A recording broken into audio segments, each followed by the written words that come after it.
Oi, gente. Esse aqui é um espaço de escuta que a gente criou para poder ouvir mulheres, mães, sobre os desafios da maternidade. E eu quero, antes de tudo, apresentar para vocês uma das mulheres mais corajosas, fortes, que eu tive a oportunidade de conhecer nessa trajetória, que é a Débora Lima. A Débora é moradora do Capão Redondo, periferia sul de São Paulo, mãe de 3 filhos, com o quarto que está vindo aí, se formou, conseguiu ser professora de matemática, se formou em matemática e depois foi lutar no movimento social, se tornou uma liderança do movimento de luta por moradia, hoje está como presidente estadual do PSOL e é pré-candidata a vereadora aqui em São Paulo. Débora, muito bom estar aqui contigo, criando esse momento para a gente compartilhar e trocar umas ideias. É isso, muito bom. E para iniciar esse podcast, a gente escolheu um tema importantíssimo que é maternidade e coletivo. E ninguém melhor para debruçar sobre esse tema que é a nossa Vera Iaconelli, que é especialista referente ao estudo da maternidade. Eu gostaria que você se apresentasse para o povo. Me chamo Vera Iaconelli, sou psicanalista, sou diretora do Instituto de Psicanálise e a minha pesquisa tem sido mesmo a parentalidade, ou seja, a maternidade e a paternidade, as condições para isso se dar, né? Então, estou super honrada de estar aqui com vocês, 2 batalhadores, 2 pessoas que eu admiro muito. Obrigado, Vera. Obrigado mesmo pela disposição de estar aqui com a gente hoje, de compartilhar os seus conhecimentos, o teu acúmulo nisso, que é uma reflexão importante para a gente. Por isso, Débora, eu queria começar te perguntando por que você decidiu entrar nessa e ser pré-candidata a vereadora aqui na cidade de São Paulo. Sim, eu escolhi ser pré-candidata a vereadora aqui na cidade de São Paulo por conta que a gente vive numa cidade abandonada, assim, jogada às traças e com muita ausência de políticas públicas. E essas ausências de políticas públicas refletem na periferia, na quebrada, e reflete muito forte nas mães de quebrada, nas mães da periferia. E a gente não vê, não se sente representado dentro da Câmara Municipal, a gente não vê pessoas que enxerguem a realidade da mãe da quebrada, a realidade das nossas crianças, que criem políticas públicas junto com isso. E dentro da minha trajetória do MTST, a gente tem muito forte a questão da coletividade, das mães, uma ajudar as outras. E eu quero, junto com essas mães do movimento social, essas mães da quebrada, construir políticas públicas para que os nossos sonhos, são muitas mães da periferia com vários sonhos, né, várias expectativas, e por conta dessa sobrecarga e da ausência de políticas públicas, são interrompidos. E eu quero construir, estar nesse espaço, construindo junto com essas manas, políticas públicas para fazer com que essas mães realizem seus sonhos para que os nossos filhos tenham acesso. Muito bom. Nós temos que pensar um conjunto de políticas públicas que, ao mesmo tempo, tire da invisibilidade, valorize esse trabalho do cuidado, reconheça socialmente como um trabalho para a sociedade e, ao mesmo tempo, pensar políticas que pensem a situação da mulher a partir dessa perspectiva, da casa, do trabalho, do básico para sobreviver com autonomia, né? Tem um combinado, uma ideia de que a divisão sexual do trabalho seria: o homem sai, trabalha, traz os proventos para casa e a mulher fica em casa e cuida dos filhos, e assim funciona, né? Essa ideia nunca funcionou. Nunca existiu, de fato, na maioria das famílias, uma mulher que não trabalhasse também, trabalho remunerado, porque nessa história o que está em jogo é a fantasia de que trabalho é só aquele que é remunerado, né? E também, Vera, tem uma outra coisa que eu vivenciei isso muito na pele e que eu acho que diversas mulheres também, mães, vivenciam. Se a mulher não trabalha, né, ela é uma inútil, tá? Ela é uma inútil. Não trabalha porque não é reconhecido o trabalho de casa, o cuidado dos filhos, todo o cuidado de casa não é reconhecido como trabalho. Então, se ela não trabalha, é uma inútil. E se trabalha, também tem o preconceito porque está abandonando seus filhos. Eu vivi muito essa dualidade. E assim a gente fica perguntando o que a sociedade quer de nós mulheres, né?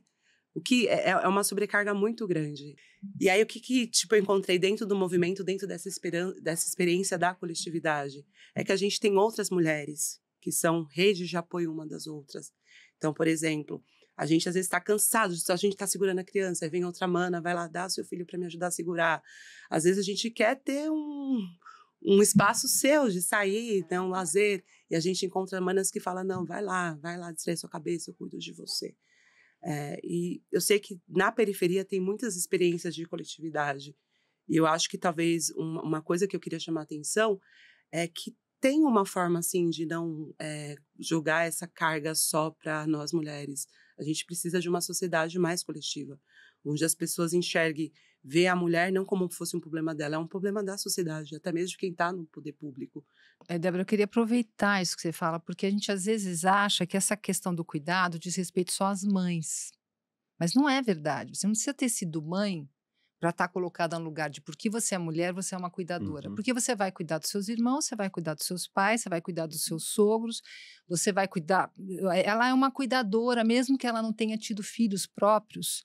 Na família, ela acaba sendo a pessoa... Se os pais ficam doentes, o filho não vai, quem vai é a filha. Então, está colocado para nós o lugar do cuidado. O que a gente está tentando mostrar é que o cuidado é a coisa mais importante que tem numa sociedade.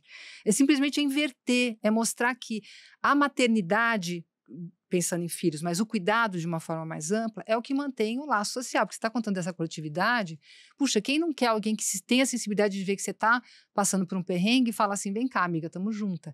Quem faz isso? São as mulheres. Né? Quem faz essa política com o corpo de afrontar um Estado, por exemplo, que, né, como as mulheres ali da periferia afrontando o Estado, quando morre um filho, elas vão no corpo delas fazer política. Por isso eu acho que não dá para separar a mulher da política, ela está fazendo a política desde que nasce esse corpo. A gente já faz. A gente já... Exato, a gente já está numa situação de ter que lutar para ter alguma expressão e ter algum poder. Então, não tem mulher sem política desde que a gente nasce, né? Então, inverter essa mentalidade, pensar que o cuidado vem em primeiro lugar, isso uma mulher entende. Porque isso é a história da gente.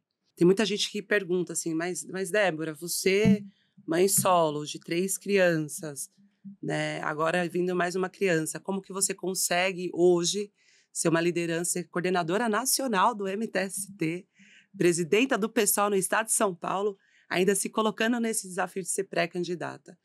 E aí, o que eu queria trazer aqui é a importância da coletividade. A gente sabe que é fardo, que é pesado. Até mesmo, assim, a mulher que tem um homem, o homem ele pode virar para a mulher e dizer, eu estou cansado porque eu trabalhei, porque mesmo que a mulher saia para trabalhar, mas o cara acha que, o macho alfa acha que o serviço dele foi o mais pesado possível, né? E acha que o da mulher é tranquilo. Então, chega em casa e fala, eu estou mais cansado, mas a mulher não pode dizer que está cansada, porque a mulher, dentro do que a sociedade coloca como papel dela, tem que estar lá cozinhando, lavando, passando, porque é raro ter homens que façam isso. Existem, né? E é a sociedade que a gente idealiza que seja a divisão do trabalho. Aí, quando os homens puderem se identificar com o cuidado, entender não como sendo cuidados, mas como cuidadores, quando a masculinidade estiver associada a cuidar do outro também, não for o resto da sociedade, aquilo que as mulherzinhas fazem, aí a gente vai ter uma sociedade. A gente vai ter outra experiência. Então, falar em nome das mulheres é falar em nome da sociedade, é falar em nome do cuidado, é falar... eu não vejo outra saída, senão a gente dá um valor positivo a isso que as mulheres fazem para ser feito por todos, né? Sim, sim. Para finalizar também, eu queria chamar a atenção aqui dos desafios de fazer com que a sociedade se torne mais coletiva, o desafio de fazer com que os homens entendam o cuidado como algo de valor também, mas o desafio de fazer com que o poder público também crie políticas públicas que tornem a nossa vida mais fácil, dentro dessa visão. Eu queria comentar uma coisa que eu acho que é tão importante você trazer isso, porque a gente corre o risco aqui de entrar numa lógica neoliberal que se trata de homens e mulheres na casinha deles resolverem quem lava a louça e quem troca a fralda. E não é isso. Isso é uma parte. Então, quando a gente luta por uma licença paterna igual a licença materna, é uma coisa importante, mas não é disso, porque tem que entrar, as empresas têm que entrar, o Estado tem que entrar. Não é uma coisa que vai ser resolvida no plano privado, porque diz respeito à reprodução de todo o tecido social. É o futuro de uma sociedade, a nova geração. Então, a gente não pode pensar no âmbito privado só. É uma mudança de mentalidade individual que vai transformar a sociedade como um todo, né? Sim. Muito bom. Vera, quero te agradecer muito por ter aceito o convite, por essa aula aqui. Obrigada. Te agradecer, Débora Tamo junto. Guerreira, por trazer a tua experiência de vida, trazer a tua história e poder compartilhar aqui com a gente. Um prazer imenso aqui ter podido escutar vocês um pouco. Eu que agradeço, imagina que privilégio estar aqui com vocês. Obrigado, Verinha. Obrigado, Guilherme, por esse espaço. Obrigado. Ó, gente, vocês que estão acompanhando, esse é o nosso podcast sobre desafios da maternidade, de escuta, né? A Vera, nossa primeira convidada hoje aqui, junto com a Débora, que está conduzindo esse podcast. Vamos ter outros 3. Então, ó, você que gostou desse bate-papo e tal, segue a Débora nas redes sociais, está aparecendo aqui. Segue a Vera também, muitos de vocês já devem seguir, que já tem... Vera é uma figura pública conhecida pelo seu trabalho, mas seguem para poder acompanhar mais essa discussão e as posições dessas mulheres. Valeu! Valeu!